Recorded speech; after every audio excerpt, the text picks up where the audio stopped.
Yeah, they not like me. They, they might believe in segregation. Yeah. So he said, so I want y'all to just let me know what you're going to do so that I can protect you. So we prevailed upon him that his job is to make certain that we're protected under any set of circumstances. That's his role. So he then said, okay, well, since you're not going to let me know what you're going to do, I'll order my men to make certain that nothing is done until a supervising officer arrives on the scene, and that person will make a decision. Well, you know, that's an interesting kind of thing, because clearly that was a reflection of this Atlanta power structure. Their image was unlike New Orleans or even Boston, for that matter, when, during the school busing issue. So, you know, that was, the police department is clearly a reflection of what the power structure directs. They are there to protect the system. That's largely it. So when we entered the Sprayberry cafeteria on March 15th at, I think the time may have been 11 o'clock, there was also something that occurred even before then. The night before, we did our reconnaissance. We went around to each setting and identified a telephone booth, because a person was assigned to that telephone booth just in the event that there was violence, and there was a number for that person to call. Well, interestingly enough, that person to whom that assignment was given arrived at the phone booth to discover that that phone had been turned off. Now, today, it's not unusual for a public phone to not work. But back in 1960, that was virtually unheard of. Now, in retrospect, that told me that there was a mole inside our group who was alerting somebody to what was taking place. Interesting kind of process. But in any case, once we entered the Sprayberry cafeteria, we then immediately, they said, we can't serve you. Ordered the black people working behind the table, said, don't serve them. Well, by that time, we'd picked up cakes and stuff, and so one man said, well, Miss Sprayberry is not here, but what I want you to do is, y'all just go on and eat it. Go on and eat what you got. I said, oh, no, we insist on paying, because that would be theft. We're not about to do that.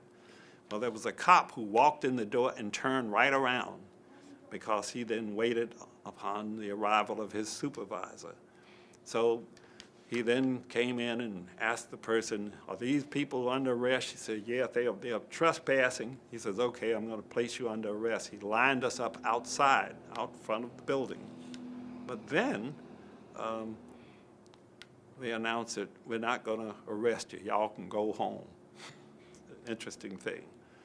That's the dynamic that occurred on March 15th of 1960, and thus began really the Atlanta student movement.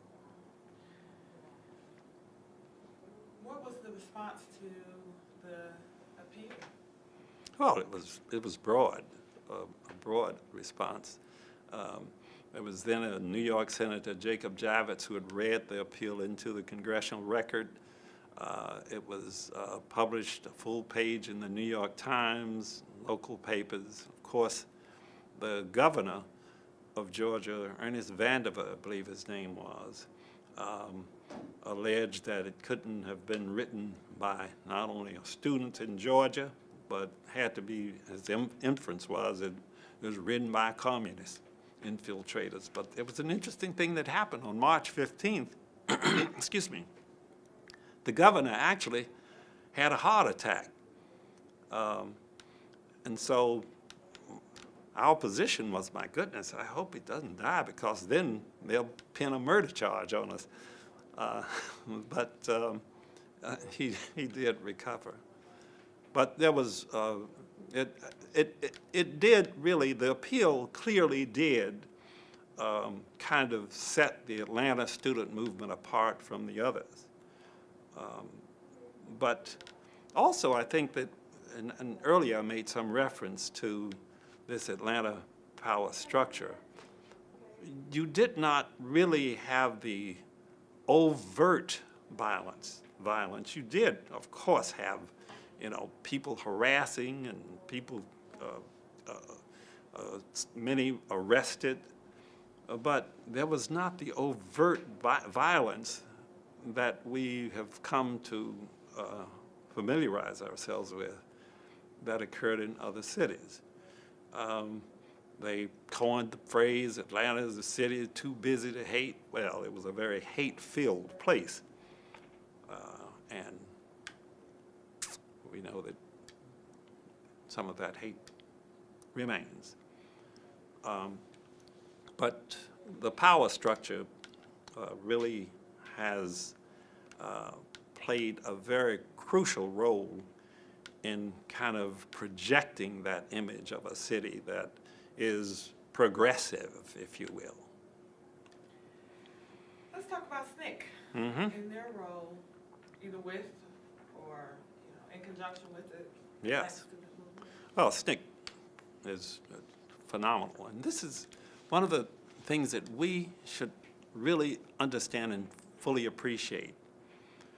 The Southern student movement is one of the truly historical events that occurred in this country that was fully initiated by Black students.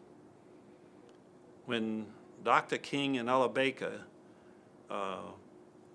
invited all of the students who had been participants or arrested in sit-ins to Raleigh, North Carolina, on April 21st of 1960, it was from that conference that the Student Nonviolent Coordinating Committee was formed, and we in Atlanta really were kind of in a tug of war with the students from Nashville, because we felt that SNCC should be located in Atlanta, and we did prevail in that.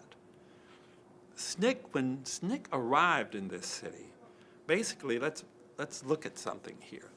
It was strictly a product of Black students. I mean, but it really did one of the